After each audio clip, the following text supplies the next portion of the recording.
gather water, and Yeah. it's just you're forced to live a certain way out there, and I like just how basic it was. I like that I relied on firewood for heat. That was your source of heat, and I even did a lot of cooking on that wood stove. Oh, did you? That whole aspect of it, I just really enjoyed that part. Like, I think if I ever I wanted to build like a tiny home or something, I definitely want to have a wood stove or something rigged up in there. I like chopping wood. I like heating something, the house with wood. I liked all of it.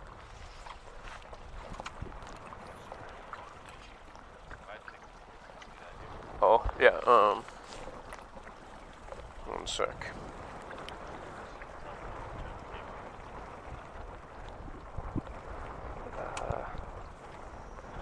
Yeah.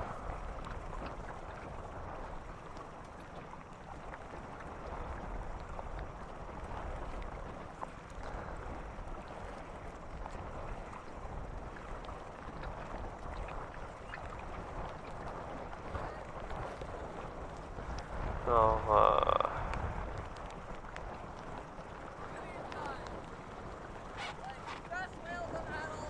Yeah, it's crazy. Yeah.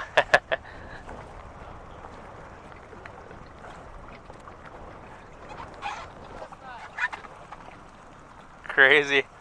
Yeah, they're digging the boat, eh?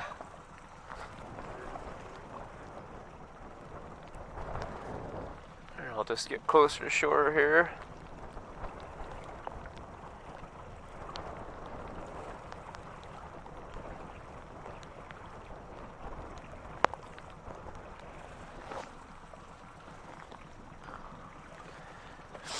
Let's head over towards shore here quick.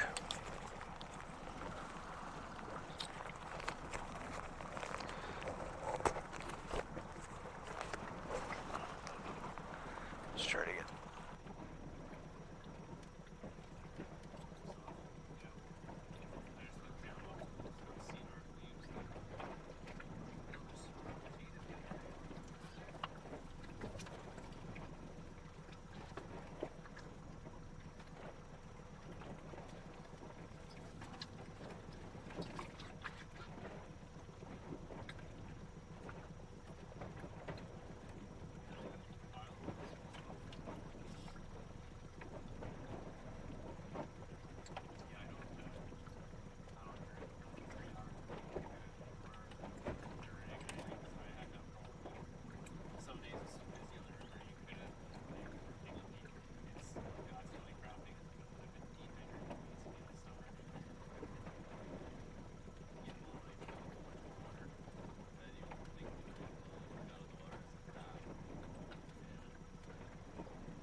Yeah.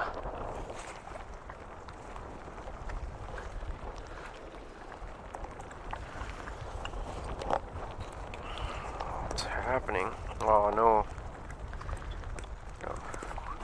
My zipper got zipped up in my other zipper. I think it's good.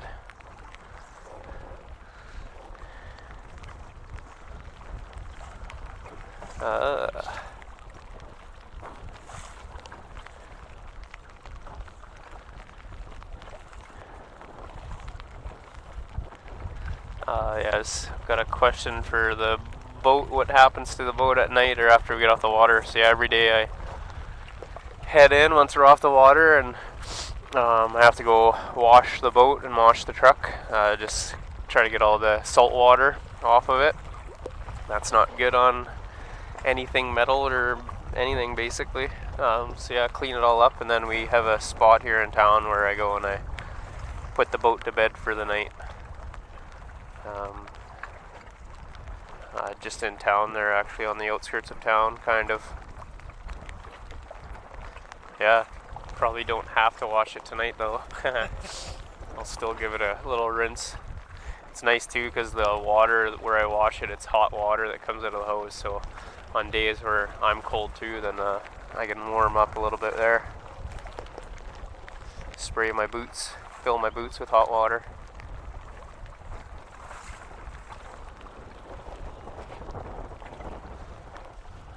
At least they gave you wetsuit boots. Pardon? Oh, these are mine. Oh, those are yours? I brought them up, yeah. Thankfully. It was a good investment. I had hip waders, and they're brand new, and they had a hole in them. They're defective. Brutal. Yeah. So, and it's fine, like, cause yeah, I have these, so it's been a non-issue. Yeah. Made it way easier. I was very happy that I brought these up. You guys seen any polar bears out here? Not yet, no. They've all been at Eskimo Point. Okay, yeah. There was one that I think they chased across the river like last week, but I don't think we were on the water when that happened. No, yeah, there's one they did like late at night one night. Yeah. Yeah. And then yeah, other than that, I heard there's a few feeding frenzies or carcasses or something on them. Oh yeah, there's some hunters that came through. Okay. So yeah, I think the bears, they got a free meal from that once the hunters got all their mucktuck. Crazy. Yeah. So I guess it's good for the bears at least. They take any meal they can get, and if they're happy and full, then that probably means they're less likely to come nosing around town. Oh yeah, they'll just... The only one that I seen that was close was at the green building behind the port when we were coming to put the boat in the water the one day. There's a bear up there. Was there? Yeah, and I think it was one it got stuck in the tank farm the day before, like in the fenced-in area. Oh really? They figured it was the same bear, so they came out the next day with the chopper and tracked it down, and then I think they scared it off. Okay. Yeah, so there's more and more, like Chris, who was on the boat with us yesterday, he said when he's walking home, not last night, the night before, they seen a bear and a cub. Yeah. Yeah, so it's at the point where just shouldn't be walking around. No, if it's nighttime here now, I wouldn't be going outside town. Yeah, Alex got a photo of, he's one of the operators at Sea North and a photographer here in town. He got a picture of a bear like in the back of a truck in town already too, so. Really? Yeah, I was like climbing up on the tailgate. There's a car like right on Kelsey. I noticed when I was walking maybe 2 weeks ago, there was bear footprints right across the hood and up over there. Really? Yeah. Yeah. Yeah, I haven't been doing much walking around anyways, and I'm definitely not going to be doing any now. No, at night is always a little sketchy.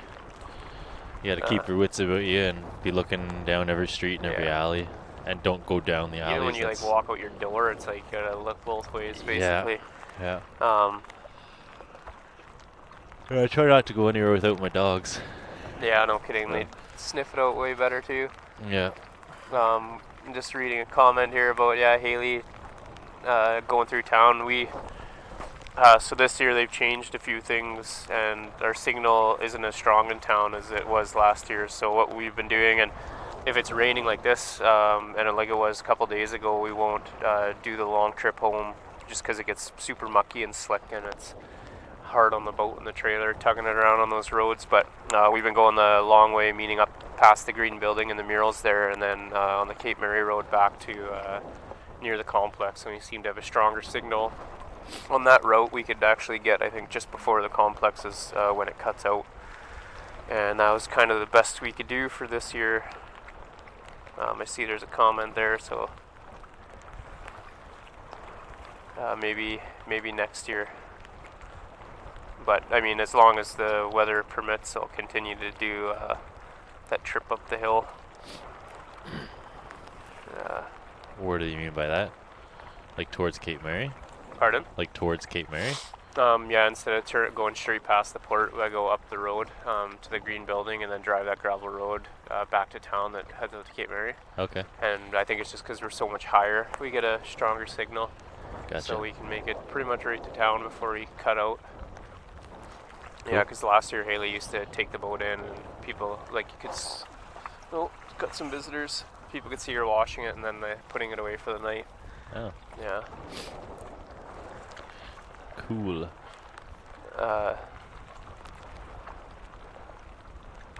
Oh man, I had this year when we were up north, we were in Red Earth, and my quad quit on me.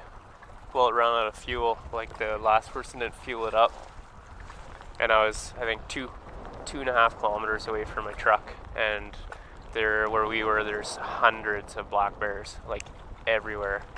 I got so many photos of black bears. Well, that's a really tiny calf there. Look at this little calf right here. And I had to, I basically ran, I grabbed the rifle off the quad and ran that 2.5 clicks, and you're just thinking, man, the black bear gonna pop out of the bush in front of you. They're spooked pretty easily. I wouldn't be as nervous. Like polar bears, they just see you as dinner, whereas a black bear, for the most part, they want nothing to do with people. It's still kind of an easy feeling when you're running around in bear territory. Yeah. At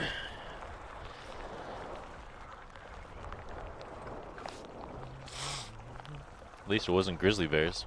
No, man, those things are terrifying too. Yeah, they're... The claws on those things?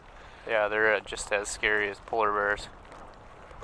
Or coastal bears, like still, I guess, technically grizzly bear, but they're way bigger than a regular, like a grizzly that lives in the forest compared to like one of the coastal browns. Oh, man. Especially up towards like northern BC and into southern Alaska. Yeah. Those things are massive. Yeah, they say like 12 foot tall is like a good size coastal. That's crazy. I've seen pictures of some of them that people, like hunters have shot, and like the head is the size of the hunter that's kneeling down beside it. Yeah. You're just like, what? Yeah, it's so crazy. Yeah, that's a big predator. There's some Barrenland grizzlies up here. They've seen quite a few in the park. And oh, you guys did see some? We didn't, but the leadership camp that was there this year, they saw one on their way back, like out of the park. Yeah. Oh yeah, Maddie got a photo of it. Yeah, that's right. Because I was looking into that a little bit, and since the 90s or something, 96 maybe or something like that, there's only been 9 confirmed sightings of a grizzly. Yeah. But people have seen lots more. It's just the way that they qualify a confirmed sighting, which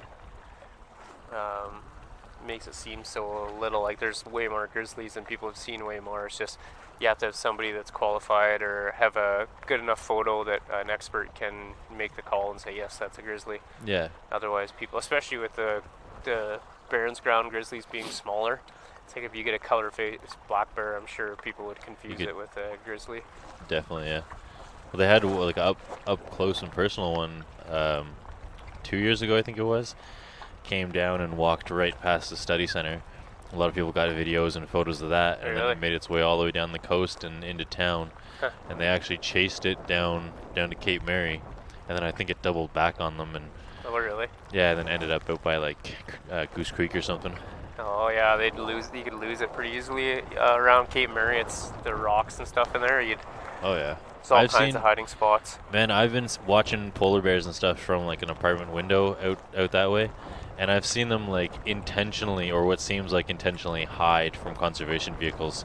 Oh, a few people have talked about that they know the sound of the conservation vehicles now. Yep. Even when we were pulling the boat and we seen the one at the green building, that's when, oh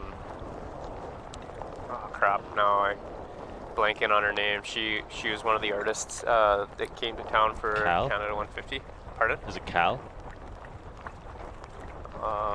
She's like kind of the one who like organized it all. She did the expressed art at the complex. Oh yeah, okay. I don't know her name. Oh, that was a while back now. There's a big group heading her way, and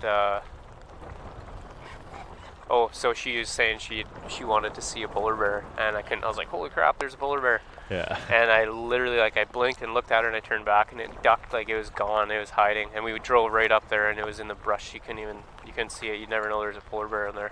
Oh yeah, yeah. Now, I've seen one like Here we go. run up and get into the bushes, and like they wait for conservation to drive by, like they're looking, and then they duck down, and then conservation drives by, and then they poke their heads back up and look around and go again. Yeah. And they'll see other cars go by and they don't care. Yeah. It's like they know the conservation They truck. don't know about cell phones yet. Yeah. Wait till they learn about those, and then they'll be man. hiding from everybody. It's not good that they do that. Well, I've even noticed like when you're out in the field and you encounter one, sometimes just like cocking your gun, and they just turn tail and run the other way. Really? Some of them, I mean not all of them, they're all different, Need right? to make that noise if you have one. Yeah, exactly. Hopefully that's enough to scare it. They see the barren ground grizzly in the Cape North cam. Cloud's got a photo of one here. Yeah. Oh, there you go. There it is. Cool. Yeah, those are beautiful animals. I wouldn't mind seeing one. Mm-hmm. From a distance. From a distance, yeah. Or like a heavily armored vehicle. Yeah. It's still pretty big. It's not like it's a tiny little... No, yeah, when we Dwarf say bear, small, nothing. we just mean in comparison to other brown bears. Yeah. But they still have that distinctive hump. Like, they have all the same characteristics as a grizzly bear. It's just Yeah. a smaller version. I wonder if we'll ever see any hybridizing between the two up here. They've had, like, not... I don't know where they found them, but they've had them before, right? They've seen them? In Alaska, they've seen, I think, 4 documented ones. And I was reading a thing just the other day where they said that they did genetic testing on them, because I guess all 4 of them have been shot. So anyways, they did genetic testing on them, and they found that the mother contribution for all 4 was the same, but the male contribution was different. Oh, really? So it seems like it's one female polar bear who's got a thing for brown bears. Oh, weird, because I heard there's controversy, too, over a hunter that shot. He had a tag for a grizzly, I think. Yeah. And he shot one, and then they're gonna fine him or something. But I think it went to court, and he came out without any fines or anything like. Okay. And got to keep his bear and stuff. I guess it's just something they haven't really been able to make rules on yet, or. Well, yeah, when you get something like that, like you don't very often see hybrids in the wild. And so you're kind of in a gray area, right? Yeah, they just don't do as well, and it's just like we were talking the other day about the bison populations in northern Alberta. There's 2 separate populations up there, and they don't want them crisscrossing because of TV. So Okay, yeah. basically, if they're outside the park boundaries, it's just open season. Oh. Yeah, so we actually seen somebody must have shot one when we were up in Red Earth area. They sometimes make it down that far.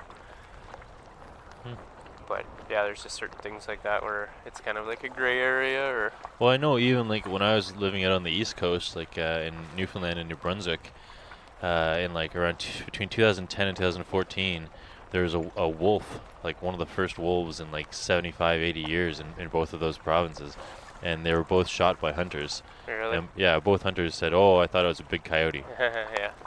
All right, guys. Well. They look a little different than that. Yeah. Yeah, exactly.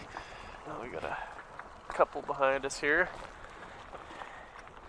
Let's see if we get some pictures of it. Oh, we're going to give the old camera a wipe down.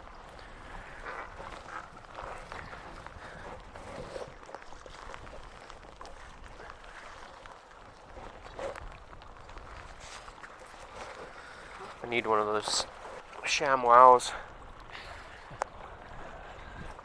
soak up the water. That's what we call my buddy's girlfriend. Oh yeah. Her name's Sham. Oh. Sham, wow. Never met anybody with the name Sham.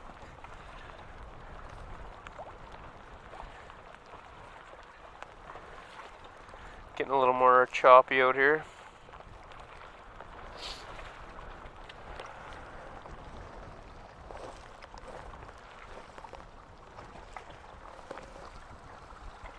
I think Sea North headed back in. I don't. So did the lazy bear snorkeler. Oh, yeah, no, never mind. He went back in. Pardon? The snorkeler went in as well. Oh. And then still, those guys are out there. Are there people at the fort today? Pardon? Are there people at the fort? I seen the headlights of a quad.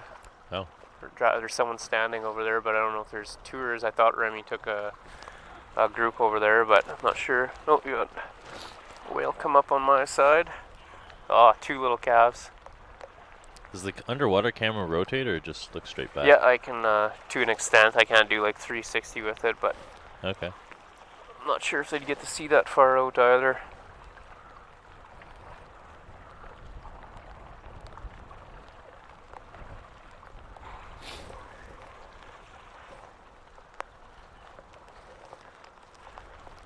Well, there's at least 3 calves there. That one, and then there's 2 other that were darker. They're there. Yeah, they're actually talking about making this area a marine protected area. Oh, really? Yeah, for a beluga nursery habitat. Oh, cool. Yeah, that'll be exciting. I didn't know that. Yeah, we've been seeing loads of calves this year.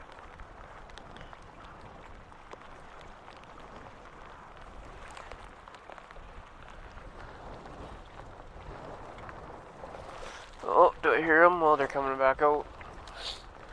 Sea North 2.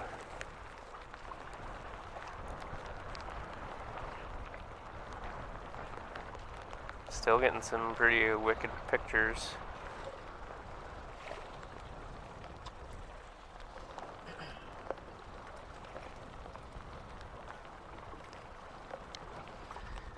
When you guys are tagging the whales, are you specifically going after, like, can you take on a big male, big 3,300 pound male? Or do you guys try to just get, say, smaller juvies, or? No, there's certain restrictions on what we go for. So we didn't want to go after anything that was less than 9 feet long. Nothing with a calf, and nothing that you can visibly tell is pregnant.